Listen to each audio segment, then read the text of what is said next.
नमस्कार। आज हम बात करने जा रहे हैं देवी की पूजा। कौन सी देवी की पूजा करें, ये प्रश्न हमेशा ही उठता है कि हम किस चीज के लिए किस देवी की आराधना या पूजन करें। तो सबसे पहले हम जानते हैं कि देवी क्या है। देवी प्रकृति है, देवी नेचर है, देवी हमारा जो सराउंडिंग है, हमें जो नेचर ने दिया है वो संस्कृति, वो संस्कार है। देवी संस्कारों की जननी है।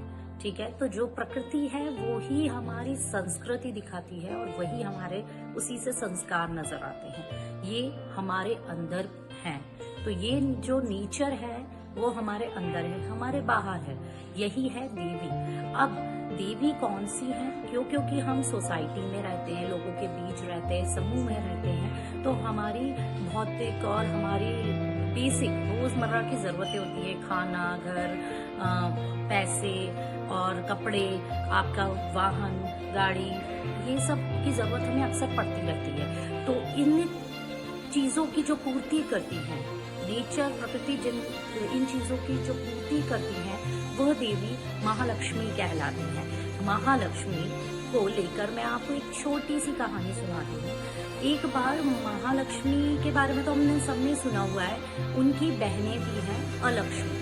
तो एक बार एक जातक ने पूछा कि बताओ, मतलब महालक्ष्मी और अलक्ष्मी ने उससे पूछा कि बताओ कि मैं तुम्हें अच्छी लगती हूँ या अलक्ष्मी।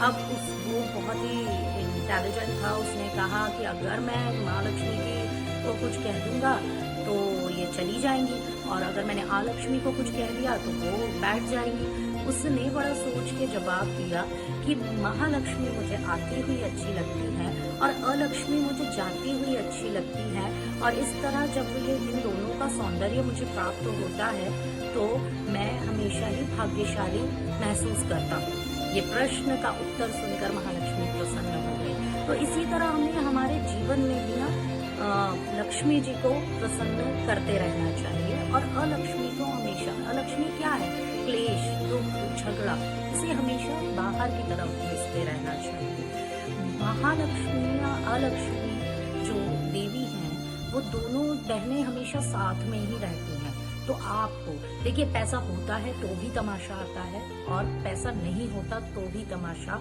होता है। तो इन दोनों ही केस में आपको हमेशा ही सदा ही माँ लक्ष्मी को प्रसन्न कर कर अपने घर में पूजा करके बुलाना चाहिए और अलक्ष्मी को हमेशा दूर करना चाहिए।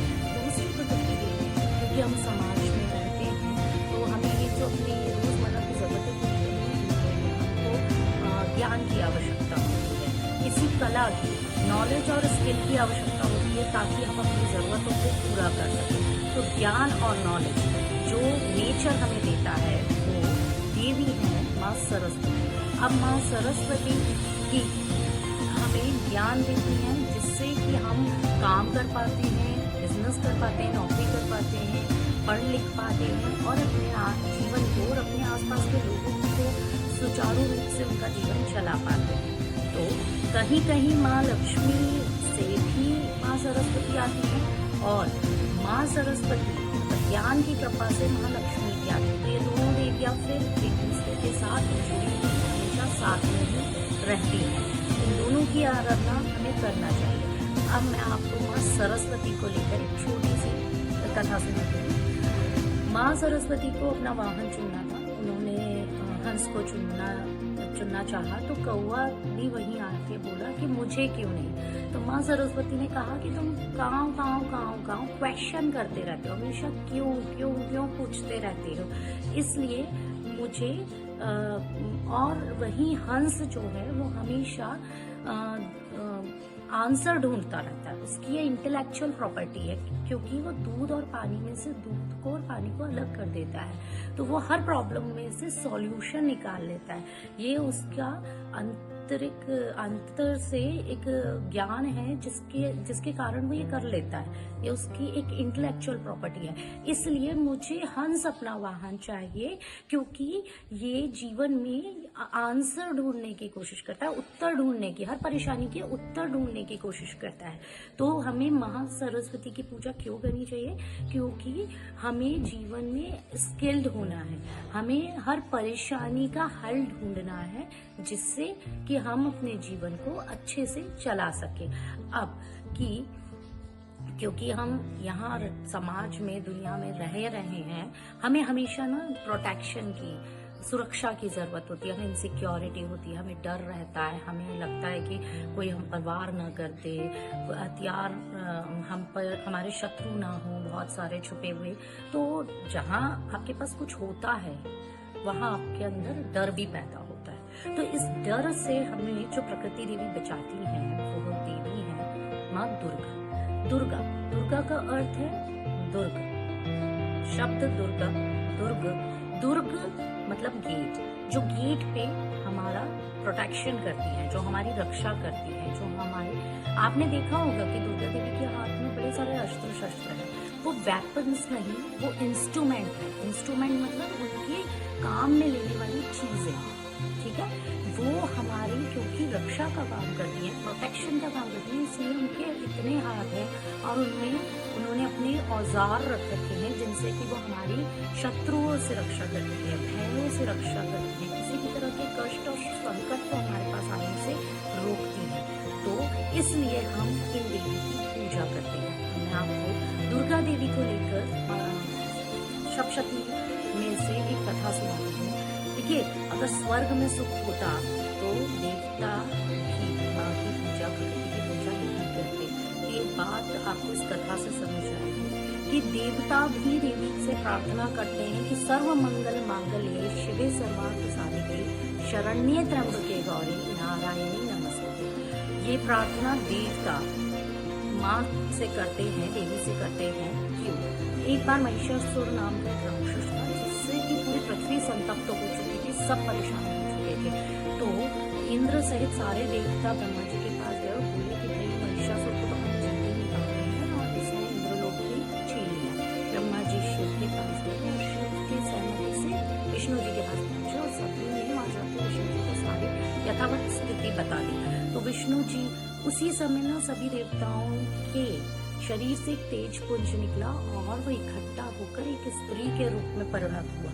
वो स्त्री माँ दुर्गा थी। फिर सभी देवताओं ने अपनी अपनी शक्तियों में से उन्हें शक्ति दी और उन्होंने ही उस महिषासुर नामक असुर का वध किया। तो ऐसा नहीं है कि सिर्फ हमें ही आवश्यकता होती है, स्वर्ग में भी देवी की आराधना की जाती है। तभी से नव दुर्गा की पूजा और शरद और चैत्र के दुर्गा नवरात्रि में देवी की पूजा और आराधना का प्रकरण चालू हुआ। क्यों? क्योंकि देवी की जरूरत हम सभी को है, शक्ति और देवी की जरूरत हम सभी को है, प्रोटेक्शन की जरूरत हम सभी को है, और वक्त हमारी रोजमर्रा की जरूरत है।